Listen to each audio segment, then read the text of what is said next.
Welcome to IAmBee. Thank you for having me. Now can you tell everyone your name? Yes, my name is Loretta A. Morman, and yes, I do emphasize A because I'm named after my mom. So it's Loretta A. Or my friends call me Lo. Okay, Lo. We'll go with Lo. Okay, and Lo, let's just give a background here. I've known you since I was at least, oh gosh, 5? No, probably younger than that. Younger? Oh yeah.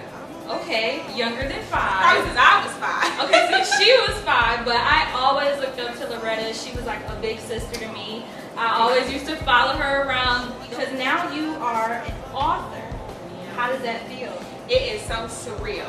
Is it? It is, because I never envisioned myself being an author. I always liked to write, like I always journaled and everything when I was younger, but never would I ever have imagined I would be an author. It's something that I actually, it just kind of like happened. Okay. So I'm excited though. Now, how did it just kind of happen? Like, is that when you're talking about your book? Like, Yes. Hello, beautiful. Yes. Hello, my name is beautiful. I'm sorry. Hello, my name is beautiful. Let me get that correct. Yes. Okay, so where did Hello, my name is beautiful come from? Okay, so I actually teach etiquette. I love teaching etiquette. I taught etiquette for a charter school called Taylor National Academy. It's actually connected to our church, so I actually was providing social work services over there for them. Wow. So I'm a social worker, and they asked me to teach an etiquette class because a lot of the girls that I worked with within the schools were dealing with some issues, and they thought that program would really help them out with their self-esteem. So I started teaching this etiquette class 2 years ago, and the material that I got for the class was very, how do I put this, European driven. Okay. Okay. So we know what that is. Yeah. So just I would always look at the material, and all the material was really good, but I felt like I always had to tailor make it for the girls. It couldn't cater to our girls. Exactly. Okay. It couldn't cater to our girls. So I said, well, okay, I'll have to modify this. Every single time I would modify it, I'm thinking in my head, well, let me research and see if we actually have a book out there already for our girls. And I couldn't find anything. Wow. So I talked to my mom about it, and she was like, well, you're right, and you're already modifying this material, so write a book. Wow. And so it just kind of happened. A lot of my lessons that I taught those girls are in the book. So it essentially prepared you to write. Exactly. What does beautiful stand for? Okay, so beautiful stands for body, etiquette, attitude. You, underneath it all, excuse me, which basically covers inner beauty. Thoughts, inner spirit. So I talk about our soul, the importance of our soul, our inner spirit, and embracing that. Feelings, unique you, so being unique, and love. I covered love, about loving yourself and loving others. So, yeah, I just, each chapter is a letter, if that makes sense. Okay, From you. how long? Because I know that there are people that I talk to who want to become authors, who want to write, who want to publish. Yeah. How long did it take you? It took me almost 3 years to write the book. Wow. Yeah, and it took me a year to to edit the book. Oh gosh. So, Okay. and then it took about almost close to 6 months, I think like 4.5 months to publish the book.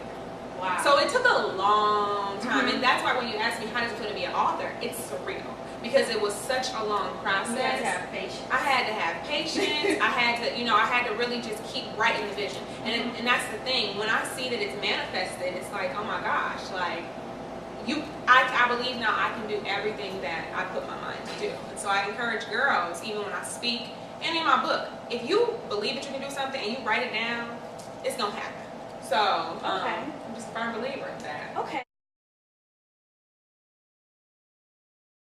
I think for me, my favorite chapter is Unique You, because I really want to teach girls, especially these girls in this new generation where it seems like the media really encourages you to be like everybody else and look like everybody else, to be your own person.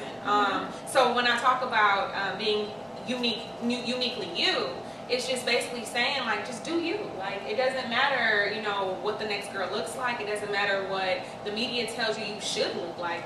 Just be you, because God created you the way that you are for a specific purpose. We might not always understand why. Like, I talk about my hair. Right now I have extensions in my hair because I work out a lot, and whew, I have natural hair. I have nothing. I have no relaxer or anything in my hair, so it takes a long time to do it. However, in the book I talk about my hair, and I talk about how I've always been insecure about my hair texture, and I think that happens a lot in our culture. Right.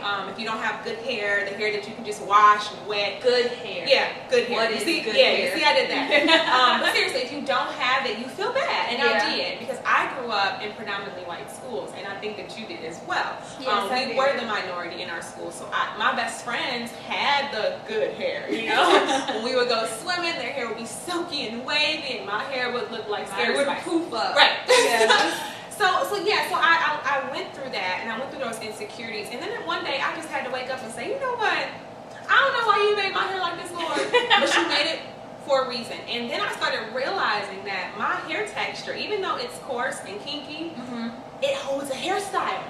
And so my other friends, it can hold a curl. Yeah, and my other friends who had the good hair, their hairstyles would, like, if they would curl their hair and we would go to like a party or an event and it was hot, it would, oh gosh, the curl would be gone. Okay. And mine would still be like lady, you know what I'm saying? So you never know why God has designed you the way that you do, and those imperfections that you think are imperfections are actually not imperfections at all. He made you exactly the way that he made you for a specific purpose. And it's been a blessing to just hear like so much positive feedback so far that I've gotten from girls and from parents, and ironically grandparents who are actually reading the books for their their granddaughters before they give them. I know that there has to be moments where my friends and I like to call it when we're having low self. Yes. And we'll be like, stop having low self. No, get yourself together. You know, how do you get yourself out of that funk?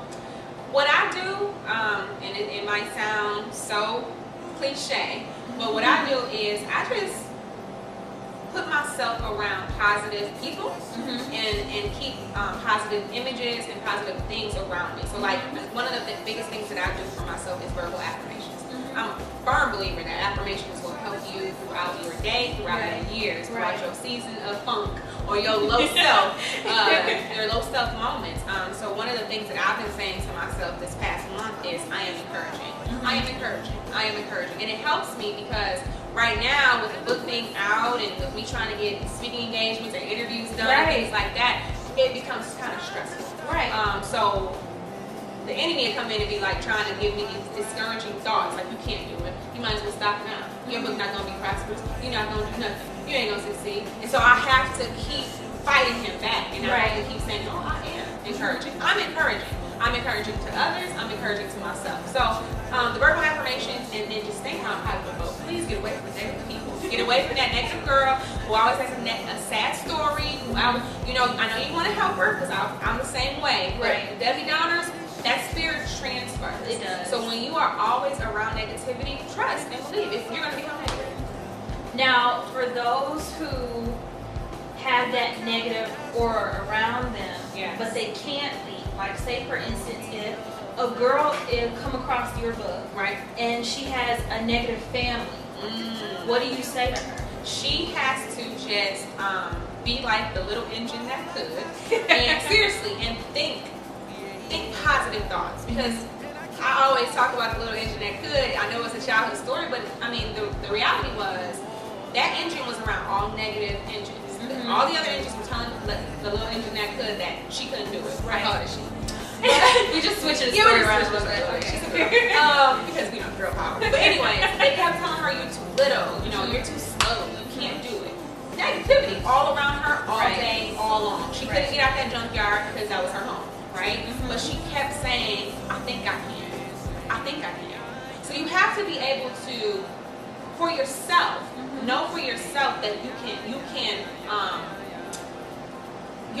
are not a product of your environment. And you can exceed the limits of your environment. But it all falls down on if you are willing to get out of that environment. And if you're willing to become positive, even through a negative situation, or if you're around negativity, are you going to be that one person to step up and be the positive voice? So just be the little engine that could. Think that you What can people expect from Loretta in the future? Are you going to add another book to? I'm actually working on another book right now. It's crazy, but when Lord speaks, you you gotta be obedient, right? So I'm actually working on a children's book, so it should be a pretty fun. I'm working with an illustrator right now, so we're trying to get some illustrations in the book and everything like that. I'm not gonna share the title yet, so be on the lookout for that. And I just really hope to become more of a motivational speaker for our young women, especially our young girls of color. I really think that they need more. They need more role models in society. And not more so media role models, not more celebrities. Right. So yeah. So that's all you can expect from me. Well, thank you again for having this interview with me. Oh, you're so welcome. It's so great to see. I just feel honored, like that you. Why do you feel honored? Because I'm just, I used to look up to you. I still do. It's just so surreal. Like you were saying, it's just so surreal because to me, you're Loretta. To me, right? She's my sister. Right. So author and all this and all that. I'm just so proud, and I can't wait to see this on, let's say, New York's bestseller. Oh, speaking girl. So thank you again for just having Girl Talk with IAmBee. I really appreciate it. No problem. Anytime.